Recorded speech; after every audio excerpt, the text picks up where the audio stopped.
So this is our new Ubiquiti security system, video security.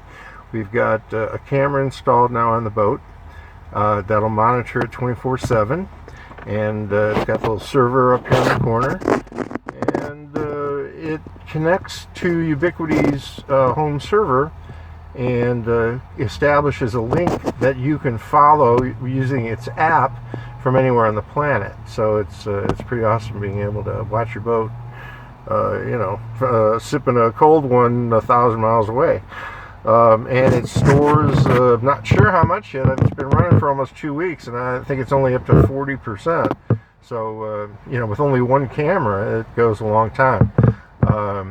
You can hook up as many cameras. I don't think there's a limit. You just keep adding switch ports, and boom, you can keep adding cameras.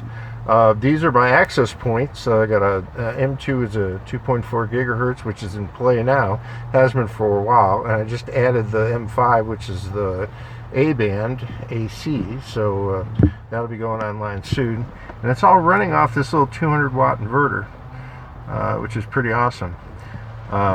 Seems to be running well. Everything's cool, staying cool, and we're shooting up some video. So I'll probably include some or link to some when I post this.